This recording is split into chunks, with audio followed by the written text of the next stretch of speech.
ಯಾವುದೇ ವ್ಯಕ್ತಿನೂ ತಿನ್ನುವಂತ ಫುಡ್ ಅಲ್ಲ ಅದು.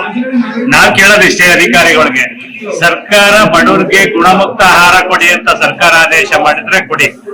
ಇಲ್ಲ ಸರ್ಕಾರ ಬಡವರಿಗೆ ಕಲ್ಲು ಮಣ್ಣು ಧೂಳು ತಿನ್ನಕ್ಕೆ ಸರ್ಕಾರ ಹೇಳೈತಿ ಅಂದ್ರೆ ಅದನ್ನ ನೀವು ಬಂದ್ ಹೇಳಿ ಅಂತ ನಾವು ಪ್ರಶ್ನೆ ಮಾಡ್ತಾ ಇದ್ದೀವಿ. ಅಧಿಕಾರಿಗಳು ಯಾವುದೇ ತರದ ಉತ್ತರ ಕೊಡೋದನ್ನ ಜಾಣತನದಿಂದ ಒಳಗಡೆ ಕೂತಿದ್ದಾರೆ. ಹಂಗಾಗಿ ಸಂಬಂಧಪಟ್ಟು ಯಾಕೆಂದ್ರೆ ಫುಡ್ ಸರಬರಾಜು ಮಾಡೋರೆ ಒಂದ್ ಇಲಾಖೆ, ಖರೀದಿ ಮಾಡೋರೆ ಒಂದು.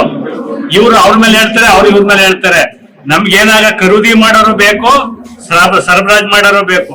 ಯಾಕೆಂದ್ರೆ ಅವ್ರಿಬ್ಬರು ಕೇಳೋದು ಇಷ್ಟು, ಸರ್ಕಾರ ನಿಮ್ಗೆ ಬಡವನಿಗೆ ರೈತರಿಗೆ ಒಳ್ಳೆ ಆಹಾರ ಕೊಡ್ಬೇಕು ಅಂತಿದ್ಯೋ ಕೆಟ್ಟ ಆಹಾರ ಕೊಡ್ಬೇಕು ಅಂತಿದ್ಯೋ ಅದನ್ನ ನೀವು ಮೀಡಿಯಾದಲ್ಲೋ ಅಥವಾ ನೀವು ಪತ್ರಿಕೆಲ್ಲ ಹೇಳಿ ಅಂತ ಹೇಳಿ. ಇವರು ಸರ್ಕಾರಕ್ಕೂ ಕೂಡ ಮೋಸ ಮಾಡ್ತಾ ಇದ್ದಾರೆ. ಯಾಕೆಂದ್ರೆ ಯಾವುದೇ ರೈತರಿಗೂ ಕೂಡ ಒಳ್ಳೆ ಗುಣಮಟ್ಟದ ಆಹಾರ ಕೊಡ್ತೀನಿ ಅಂತ ರಿಪೋರ್ಟ್ ಸರ್ಕಾರಕ್ಕೆ ಹೋಗುತ್ತೆ. ತಿನ್ನುವಂತ ರೈತರಿಗೆ, ಬಡವರಿಗೆ, ಸಾರ್ವಜನಿಕರಿಗೆ ಈ ಅಧಿಕಾರಿಗಳು ಮಣ್ಣು ಕಲ್ಲ ತಿನ್ಸಿ ಸರ್ಕಾರಕ್ಕೆ ಸುಳ್ಳು ಮಾಹಿತಿ ಕೊಟ್ಟು ಅಮಾಯಕರನ್ನ ಬಲಿ ಕೊಡ್ತಾ ಇದ್ದಾರೆ. ಅದಕ್ಕೆ ಈ ಭಾಗ್ಯ ಸರ್ಕಾರಕ್ಕೂ ಮುಟ್ಟಬೇಕು. ಇಂತ ಧೂಳನ್ನು ಕಲ್ಲು ಮಣ್ಣ ತಿನ್ಸುವಂತ ಅಧಿಕಾರಿಗಳು ಸರ್ಕಾರಕ್ಕೆ ಏನಾದ್ರು ಬಡವ್ರ ಬರ ಏನಾದ್ರು ಒಳ್ಳೆ ಆಹಾರ ಕೊಟ್ಟು ಬಡವ್ರನ್ನ ರಕ್ಷಣೆ ಮಾಡ್ಬೇಕು ಅನ್ನೋ ಸರ್ಕಾರ ಕಾನ್ಸೆಪ್ಟ್ ಇದ್ರೆ ಇಂಥ ಅಧಿಕಾರಿಗಳನ್ನ ಇಮಿಡಿಯೇಟ್ ಆಗಿ ಸಸ್ಪೆಂಡ್ ಮಾಡ್ಬೇಕು. ಇಲ್ಲ ಅಂದ್ರೆ ಅಧಿಕಾರಿ ಪರವಾಗಿ ಸರ್ಕಾರ ನಿಂತ್ರೆ ನೀವು ಬಡವರು ಅಥವಾ ನೀವು ದುರ್ಬಲರು ಮಣ್ಣು ಕಲ್ಲು ತಿನ್ ಸಾಯಿರಿ ಅಂತ ಹೇಳಿ ಸರ್ಕಾರ ಹೇಳ್ಬೇಕೀಗ.